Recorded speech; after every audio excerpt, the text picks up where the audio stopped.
Ladies and gentlemen, it's my honor to introduce a person of remarkable distinction and diplomatic excellence, Secretary of State Antony Blinken. With a long-standing career in foreign policy, you, Secretary Blinken, you have been a pivotal figure in shaping the international agenda and fostering global partnerships.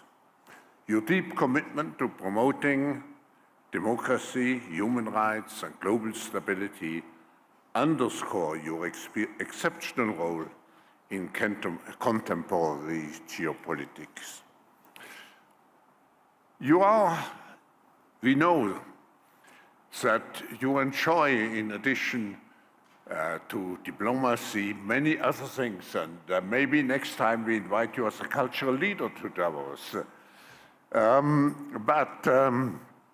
You have shown such a remarkable understanding of the pivotal roles that technology and innovation plays in connecting the world.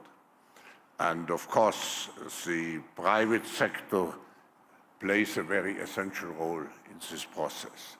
So we welcome you very cordially to Davos and looking very much forward to the discussion with Tom Friedman. And again, a very cordial welcome.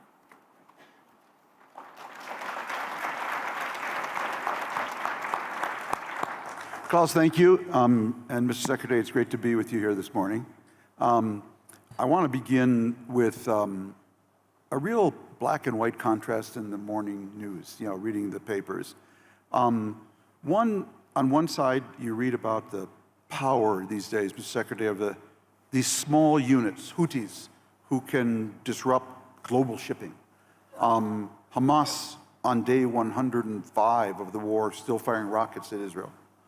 And on the other hand, I know that the diplomacy is going forward in the Middle East. We had the Saudi foreign minister saying publicly yesterday here in Davos that Saudi Arabia remains committed to a normalization with Israel under the right terms and opportunities for a Palestinian state.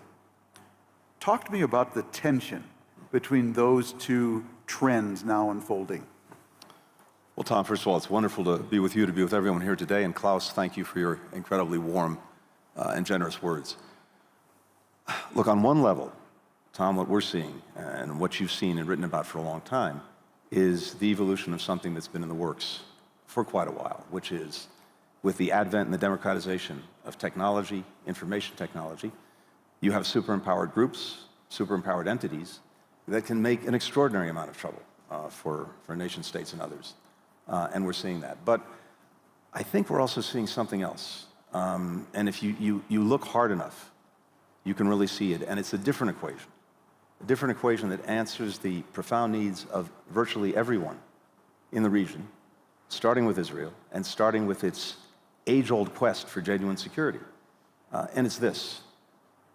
You now have something you didn't have before, and that is Arab countries and Muslim countries, even beyond the region, that are prepared to have a relationship with Israel in terms of its integration, its normalization, its security, that they were never prepared to have before, and to do things, to give the necessary assurances, to make the necessary commitments and guarantees, so that Israel is not only integrated, but it can feel secure. But you also have an absolute conviction by those countries, one that we share, that this has to include a pathway to a Palestinian state, because you're not going to get the genuine integration you need, you're not going to get the genuine security you need absent that. And of course, to that end as well, a stronger, reformed Palestinian Authority that can more effectively deliver for its own people has to be part of the equation. But if you take a regional approach, and if you pursue integration with security, with a Palestinian state, all of a sudden, you have a region that's come together in ways that answer the most profound questions that Israel's tried to answer for years, and what has heretofore been its single biggest concern in terms of its security, Iran, is suddenly isolated along with its proxies, and will have to make decisions about what it wants its future to be. So this is actually clear when you look at it and see it. The problem is getting from here to there. And of course, it requires very difficult, challenging decisions. It requires a mindset that's open to that perspective. But the choice is there. And ultimately, this is about choices. What kind of society do we want to live in? What kind of world do we want to live in? What kind of region do we want to live in? We talk a lot as well today about regionalization. Mm-hmm. There's a profound opportunity for regionalization in the Middle East, in the greater Middle East, that we have not had before. The challenge is realizing it. Does Israel have the prime minister for that opportunity? Look, these are decisions for Israelis to make. This is a profound decision for the country as a whole to make. What direction does it want to take? Can it seize the opportunity that we believe is there? And they'll have to make those decisions. Anyone who's in office, faced with this is an inflection point. President Biden talks about this often. It's an inflection point geostrategically. I think it's also an inflection point in the Middle East. Mm-hmm. And when you get to an inflection point, you have to make hard decisions. Yes. When we talk about a transformed Palestinian Authority, Mr. Secretary, it seems to me, in many ways, it's the answer to, now that I hear you, 4 challenges Israel faces. Mm-hmm. That is, right now, challenge number 1, since October 7th, Israel's lost the narrative in this war. That's how it's ended up in the World Court, number 1. Number 2, it went to war without any vision of the morning after or a Palestinian partner that could help it govern Gaza. Number 3, we're trying to put together a regional alliance to deal with threats from Houthis and Hezbollah, which can only be dealt with through a regional alliance. And that requires a Palestinian component. So when you think about it, a credible, legitimate Palestinian state in peace with Israel becomes the answer to all 3 of those questions. You've just said that's a challenge this prime minister will have to rise to. Do we have the Palestinian leadership for that? And when we talk about a transformed Palestinian Authority, what do we mean? What are we looking for? So, again, we don't purport to make these decisions for others. There have to be ways, means, vehicles for Palestinians to make these decisions. But I think what we're talking about is 2 things. You're talking about a government, and a structure of governance that maximizes the ability of the authority to actually deliver what the Palestinian people want and need. But it also has to be able to operate in what you might call a permissive environment. In other words, with the support of, with the help of Israel, not with its active opposition. Because even the most effective authority is going to have a lot of trouble if it's got the active opposition of yes. any Israeli government.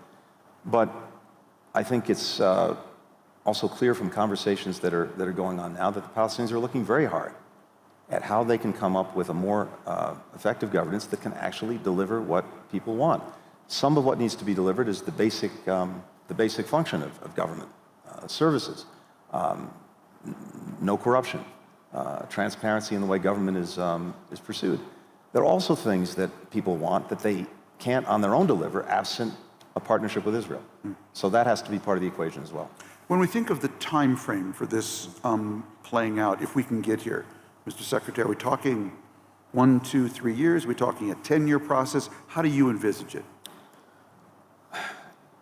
As we're in the midst of what is human tragedy in so many ways in the Middle East right now, for Israelis and Palestinians alike, I have to tell you, I personally feel the fierce urgency of now. Right. It's not that any of this happens overnight. It's not like it's flipping a light switch. But seeing if we can start to move to this different vision, to this different equation, to this different integration, I think that has to begin as quickly as possible. And as I said before, you know, the profound difference now, I think, is in the mindset of leaders throughout the Arab world and in Muslim countries. And in a way, it's a reversal, it's a flip, as you know so well, better than anyone. When in previous times we came close to resolving the Palestinian question, getting a Palestinian state, I think the view then, Camp David, other places, was that Arab leaders, Palestinian leaders had not done enough to prepare their own people for this profound change. I think a challenge now, question now is Israeli society prepared to engage on these questions? Is it prepared to have that mindset? That's challenging. And it's, of course, doubly challenging when you're focused intensely on Gaza and all of the security questions that are the day in, day out life for Israelis and Palestinians alike. Is this the worst time to be Secretary of State of the United States, or just one of the top five? I was thinking about, since Henry Kissinger recently passed away, that when he did his shuttle diplomacy, and I was thinking about this as you've been shuttling in the region now several times, he basically had to call three people, Golda Meir, Anwar Sadat, and Hafez Assad, and they all answered the phone. You need to have the Houthis, Hezbollah, Hamas in your Rolodex, and half the people you call, the phone comes off the wall. What's it like for you? Take us into that, the nature of your job today, of managing weakness, not strength. So first of all, I actually think that we come at much of this from a renewed position of strength in the big picture. First, President Biden's made investments at home that people around the world are seeing. They're seeing the investments we've made in our own infrastructure. They're seeing the investments we've made in cutting-edge technology and chips and science. They're seeing the investment we've made in climate technology and related energy technology that's going to power the economies of the future. So they know that we're actually serious about ourselves despite some of the dysfunction that may be seen on the front pages. Second, in ways that we haven't done in recent years, the first thing I was told to do by the president was roll up our sleeves, re-engage with our allies, re-engage with our partners, build new collections of countries that were and organizations that were fit for purpose to deal with specific problems. And I think we've done that in such a way that on some of the really big issues of the day, whether it's how to deal with China, how to deal with Russia, we have more convergence than we've had at any time in recent memory between us, key partners throughout Europe, throughout Asia, and even in other parts of the world about how to manage these problems. So that's a position of strength. Second, in areas like the Middle East, where we have this profound and in many ways gut-wrenching challenge right now, here's what I'm hearing. I'm hearing from virtually every country, they want the United States. They want us present, they want us at the table, they want us leading. President Biden used to like to say that he's never been to any country where the United States was not all at once the source of its problem and its only solution. Well, that's a slight exaggeration of this moment, but I think there's a kernel of truth there, and there's something else that's very powerful from our perspective. We know that if we're not engaged, if we're not leading, then one of two things. Either someone else is, and just from the perspective of an American, that probably means that that's going to happen in a way that may not reflect our own interests and values, or even worse maybe, no one is. And then you've got a vacuum, and we both know vacuums tend to be filled by bad things before they're filled with good things. So I think there's a greater premium than there's ever been on our engagement, on our leadership in partnership with others, because much of what we're trying to do, we can't effectively get done alone. We have to have partners. We have to reimagine as we've been doing our partnerships. And that actually makes it a great time, even with the terrible human trauma that so many people are going through now, and that affects all of us. It makes it a very extraordinary time to have the responsibility of this job. So one of the things that really strikes me from the outside as a challenge you have right now is that if you don't respond to something like the attacks of the Houthis on international shipping gets completely disrupted, creating inflation all over the world. If you do respond, it enmeshes you and us in a very messy kind of Middle East war. And we're in a political season in America. It gives an opportunity for someone like Donald Trump to come along and say, none of this would be happening on my watch. That he can kind of present himself as the source of order at a time when people are fearing disorder.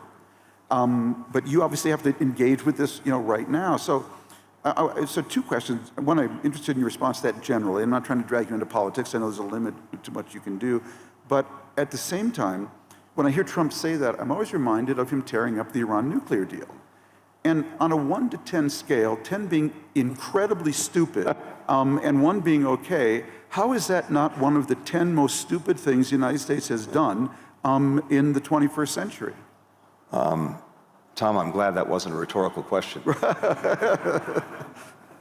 So you're right. I don't do politics. I'm focused on policies. I'm focused on the moment that we're in and trying to find, with the president, with my colleagues in government, Jake Sullivan and others, the right policies for this moment to advance the interests of our country, the values that we have, which we believe we share with many, many, many people around the world. So that's what this is about. We have these discrete problems that you've identified, but they're also, as you've also identified, connected. Yeah. And this is why these larger constructs are also so important to keep in mind. If we can change the larger direction of a region like the Middle East, a lot of these other problems will be minimized, if not totally eliminated. The excuses, the rationales that various troublemakers have for making trouble, they go away. So that's also part of an effective way of dealing with the challenge. Look, on Iran, I'm not going to put it on a scale of 1 to 10, but I think it was a big mistake to tear up the Iran nuclear agreement. We had Iran's nuclear program in a box. Since the agreement was torn up, it's escaped from that box. And we're now at a place where we didn't want to be because we don't have the agreement. So I think that was deeply unfortunate. As you, I'm sure, felt during your conversations, and I've felt it a lot, and this will be my last question on the Middle East. One of the things you hear so often from people, given the high civilian casualties in Gaza, is, does the United States, do Jewish lives matter more than Palestinian and Muslim lives, and Palestinian Christian lives, given the incredible asymmetry in casualties? And I've been asked that. I want to give you a chance to respond to that. No, period. For me, I think for so many of us, what we're seeing every single day in Gaza is gut-wrenching. And the suffering we're seeing among innocent men, women, and children breaks my heart. The question is, what is to be done?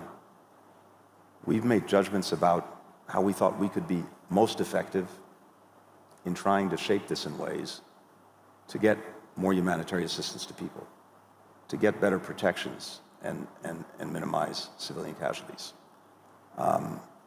And at every step along the way, not only have we impressed upon Israel its responsibilities to do that, we've seen some progress in areas where, absent our engagement, I don't believe it would have happened. So there are a lot of dogs that didn't bark, but that in no way, shape, or form takes away from the tragedy that we've seen and continue to see. It's why we're at it relentlessly every single day. And all I can tell you, Tom, is just on a purely human level, it's devastating, but it reinforces the conviction and the commitment to do two things: to do everything we can in this moment using our best judgment. And of course, we could be wrong about the judgments we're making, but to try to make a difference in the day in, day out. But it also reinforces my conviction that there has to be, and there is, another way that answers Israel's most profound concerns and questions. Israelis have to live with security. They can't have a repeat of October 7th. No country would accept a repeat of October 7th. And I think, not by way of justification, but just by way of explanation, it's hard to overstate the psychological impact on the country as a whole of what happened on that day. And there are large swaths of the world, going back to one of the first things you said, where information technology, information environments have been used and abused in such a way that large numbers of people don't believe October 7th actually happened. They don't believe that Hamas slaughtered men, women, and children, that it executed parents in front of their kids, that it executed kids in front of their parents, that it burned families alive. They don't believe it. And so, of course, especially with that, everything that followed is even worse. Here's what it comes down to, in my judgment. I think the biggest poison that we face around the world, internally in our societies and externally in our relations with others, is dehumanization. The inability to see the humanity in the other. And that applies in every direction. And when that happens, you get so hardened that you're willing to do and accept things that you wouldn't if the humanity of the other was front and center in your conscience. So one of our challenges is to fight that dehumanization, to find ways to diffuse it, to take that poison out. And that's also a function of leadership.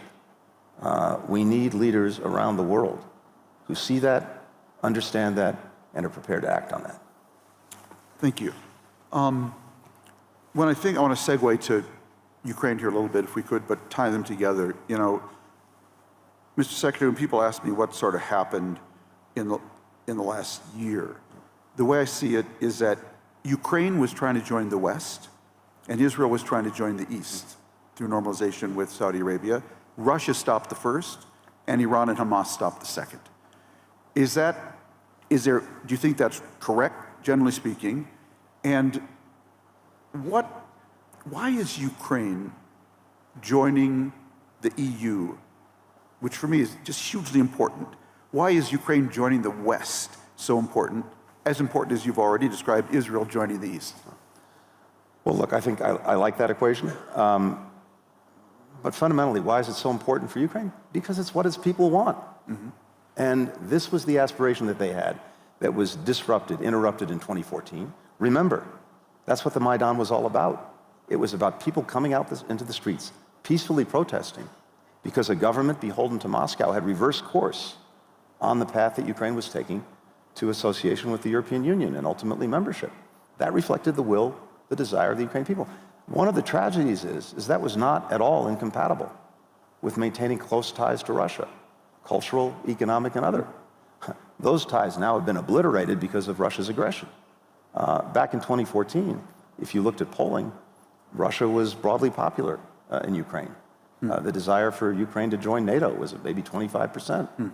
But I think Ukrainians looked and saw that they could have a better, more prosperous life with opportunity, with future generations enjoying better lives than their parents had known, through getting closer to Europe.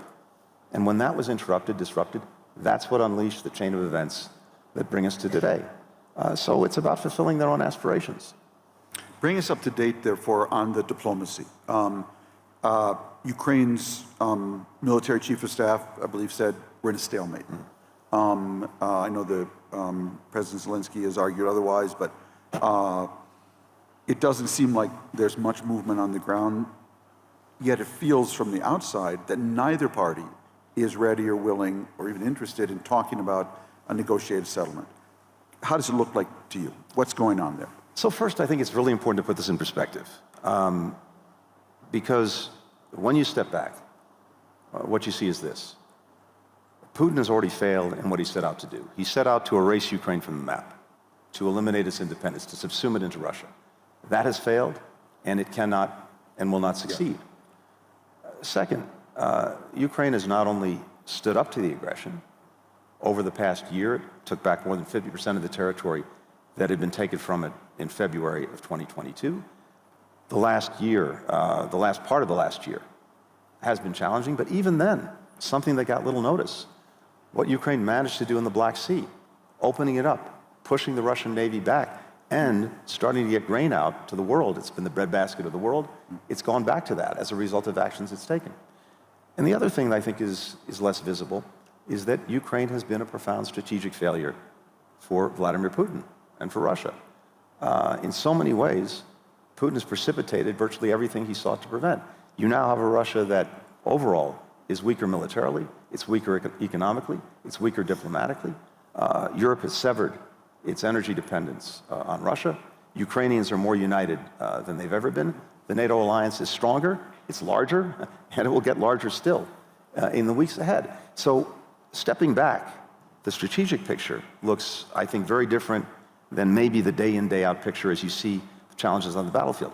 Having said that, there's one other important aspect to this. Look, this is a ferocious fight, and Russia does have tremendous resources that it brings to it.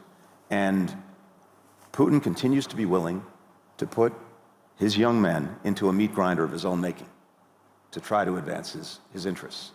That's a profound tragedy for Russia. It's a profound tragedy for so many who are affected by it. But as we're looking at it, and as we're looking at Ukraine, we can see what Ukraine's future can and should be, irrespective of exactly where lines are drawn. And that's a future where it stands strongly on its own 2 feet, militarily, economically, democratically. And each of these things is mutually reinforcing. Militarily, even as we're helping them prosecute the day in, day out, 30 countries have come together to make commitments to Ukraine to help them design a force for the future that can stand up to any future aggression, that can deter it. And that, again, will enable Ukraine to do this mostly on its own without the massive continuous influx of resources from others. Second, we're working very hard on getting private sector investment generated in Ukraine. We have Penny Pritzker, former Secretary of Commerce, who's come back into government to lead our efforts on this. Others are doing the same thing. There's tremendous opportunity economically in Ukraine. We've got to get the investment flowing in. That's a very powerful answer. But here's where things are mutually reinforcing.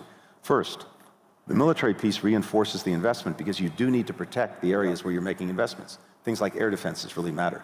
Second, the democratic piece is vital because the reforms that Ukraine is pursuing, that it has to pursue if it wants to get into the EU, and that process began in December, those reforms are exactly the kind of reforms that are necessary to attract that kind of investment. And that's reinforced by so many from the private sector who've gone to Ukraine and said, okay, here's what's needed if we're going to make these investments.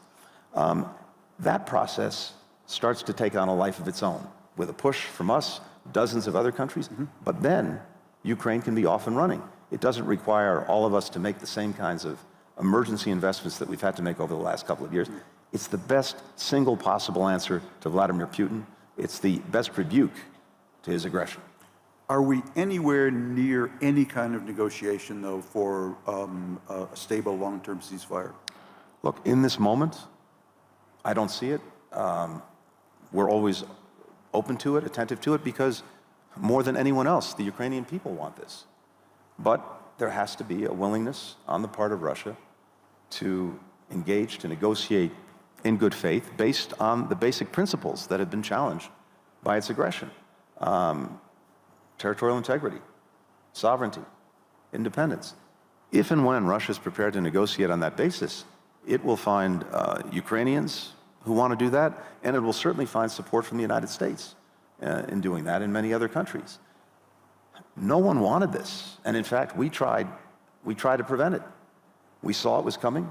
We warned the world. We also engaged Russia intensely for several months, trying to see if there was some genuine security issue that was motivating them to do what they seemed to be ready to do. And unfortunately, it became apparent, you don't have to believe me, just read what President Putin says. It was never really about that. It was always about this grand vision of reestablishing a greater Russia. Secretary, you recently met, and President Biden met with President Xi. And when it comes to sort of Russia today, one reason it's been able to keep up this war in Ukraine is that it's found huge markets abroad for its oil and other things, and largely through China. And two questions related.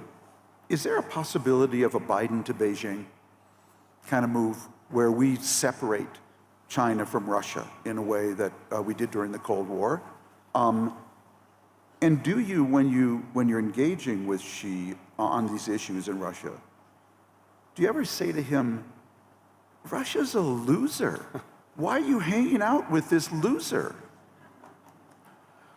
Well, in diplomacy, Tom, sometimes we... It's not like journalism? Slightly different terminology.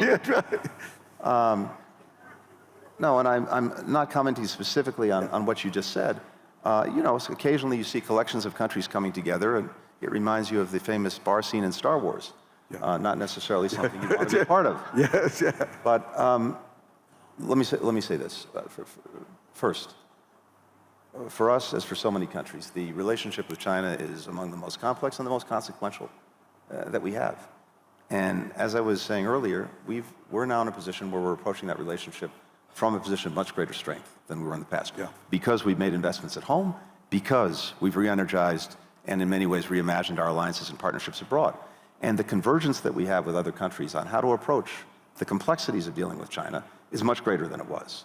And that's a tremendous source of strength. We see that playing out every single day. We thought it was very important, first and foremost, to stabilize a relationship so that at the very least, the competition that we're in doesn't veer into conflict. That's not in our interest. It's not in anyone's interest. And thanks to President Biden's leadership, we've done just that. I took a trip to Beijing this past summer. Then many of my colleagues in government followed, Secretary Yellen, Secretary Raimondo, John Kerry. But ultimately, it culminated in the meeting that President Biden and President Xi had in San Francisco. There's no substitute for leader-to-leader engagement, especially when you're dealing with China. And I know you'll see more of that in the year ahead. But not only for purposes of stabilizing the relationship, but to do two other things. To make sure that we're dealing very directly, very clearly with our differences so that there's no misunderstanding about where we're coming from. Second, to see if, despite these differences, despite the intense competition, there aren't also places where it's in our mutual interest to cooperate more. And that's also exactly what we did. We restored military-to-military communications, absolutely vital for making sure that we don't veer unintentionally into conflict. And then we did something that actually addresses arguably one of the most important needs, maybe one of the most urgent needs of the American people. And I'm not sure it got the attention that it should have. The single #1 killer of Americans, age 18 to 49, and really let this sink in, the #1 killer of Americans 18 to 49 is fentanyl, synthetic opioid. Not car accidents, not guns, not cancer, a synthetic opioid, fentanyl. Now, the way that's evolved, as you know, over the years, is that instead of China exporting fentanyl itself, which it stopped doing, its companies were exporting the chemical ingredients, the precursors, that were then synthesized into fentanyl, typically in Mexico, came into the United States, and did terrible damage to our people. A year ago, this fentanyl that we seized, not the totality of what's out there, that we seized, was enough to kill every single American citizen. So this is a monumental problem. As a result of this engagement, we got an agreement with China that it would take a different approach to the synthetic opioid question, and it agreed to put out new rules for its companies, but then, much more important, to actually crack down on companies that were engaged in this illicit practice of diverting the chemical precursors into fentanyl. And we've seen it take action against dozens and dozens of companies. Now, that has to be sustained. You want to make sure that a company that goes out of business under one name doesn't go back into business under another, all of that. But we've seen genuine, positive, affirmative action by China on a question of arguably the greatest import to the health of Americans. So that's why making sure that as we're engaged with China, we're engaged on all aspects of the relationship. Yes, the competition. Yes, contesting when they're doing something or planning something that we can't accept, but also cooperation where it's clearly in our interest. Secretary, I consider myself a raging Indiophile. And one reason is that India always struck me as a miracle. 1.4 billion people speaking over 100 languages, having free and fair elections, generation after generation. If India were like Syria today, I mean, the whole world would be different. And President Modi, I think, has been impressive in his achievements in building infrastructure, and India's economy has really taken off, I think, to a whole new degree. But I do worry about the kind of runaway Hindu nationalism sometime, draining India of its this incredible example of pluralism. How do you see it? So I think we see two things. First of all, we see an extraordinary success story, and we see the remarkable achievements that Prime Minister Modi has achieved, moved forward under his watch that have materially benefited and materially, positively affected so many Indian lives. We also see a relationship between our countries that is in a new place, at a new level. And that's been, I think, the very deliberate effort of both Prime Minister and President Biden, who believes in this deeply. At the same time, a constant, regular part of our conversation is the conversation about democracy, about rights. President took office wanting to make sure that we put back into our foreign policy these fundamental concerns about democracy, about human rights. And we've done that. We do it in different ways, in different places. In some places, maybe it's more overt, maybe it's more vocal. In others, because of the nature of the relationship we may have with the country, with the government, it's part of a very sustained, very real conversation. And a conversation that we, of course, hope produces positive change. That's the case with India. A country that's obviously in the news because of a recent election is Taiwan.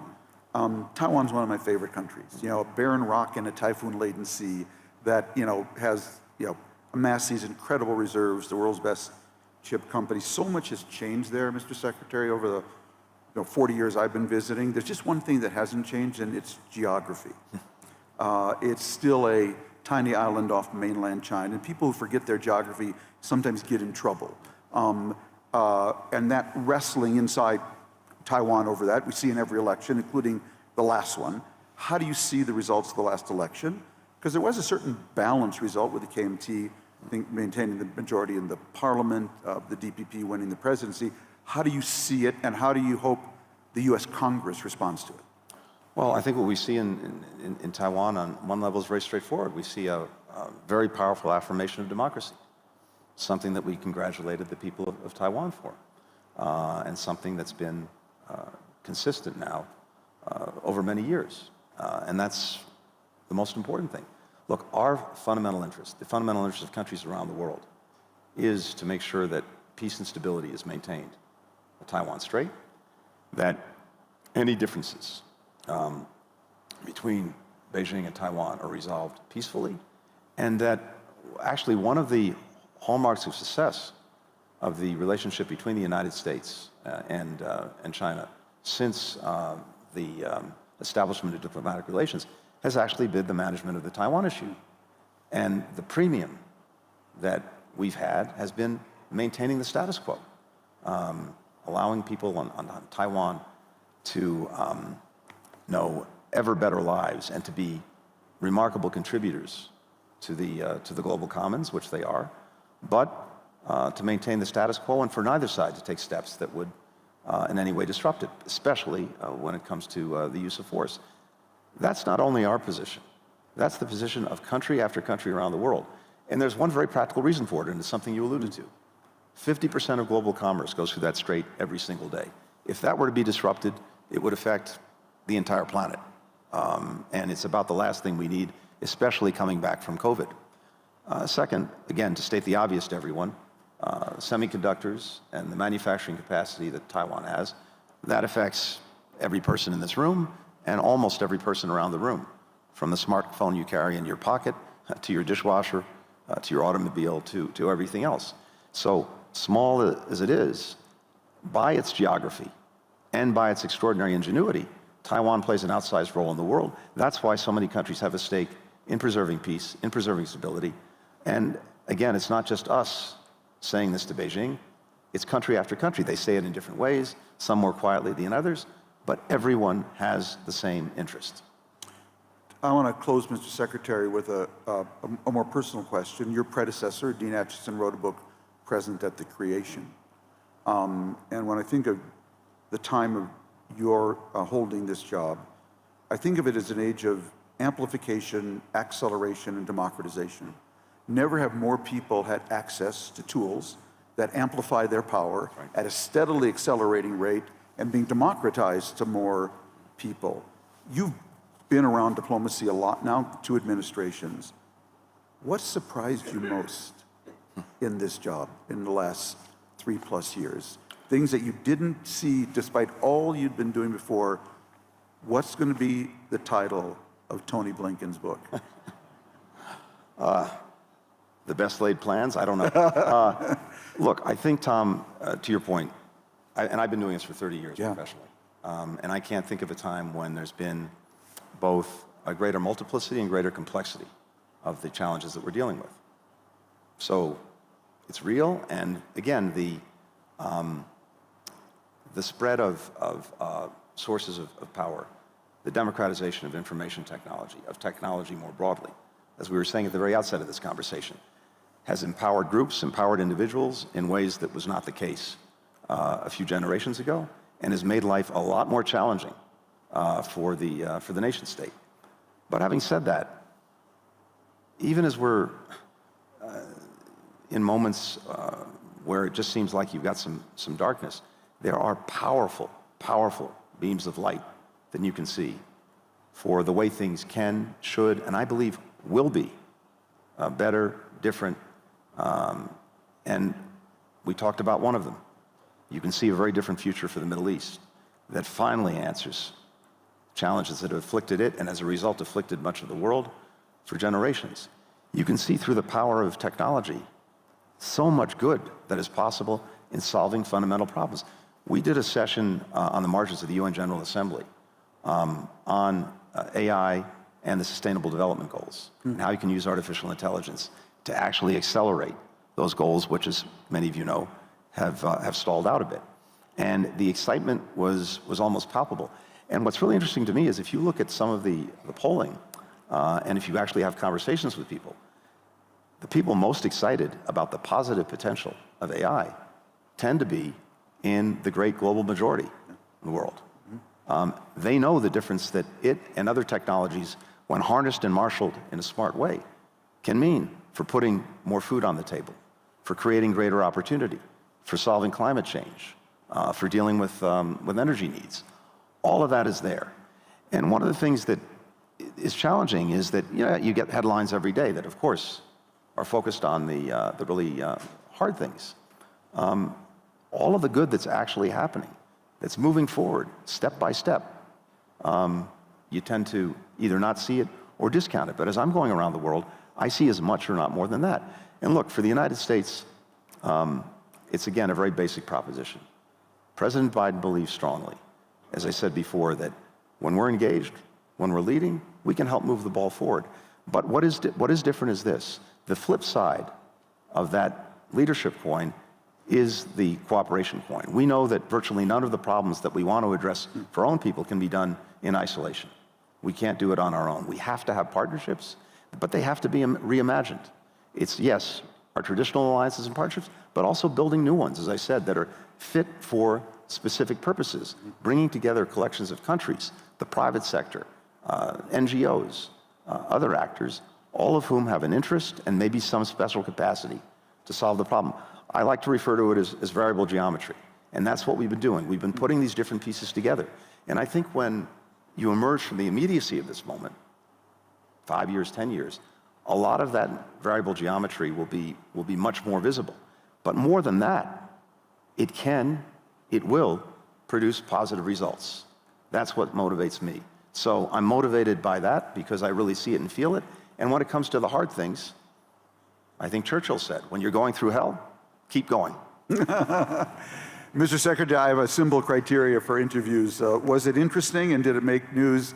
You passed both with flying colors. Thank you very much. Thank you, Tom. Really appreciate it, Tom. You did a good job. Thank you. Thank you.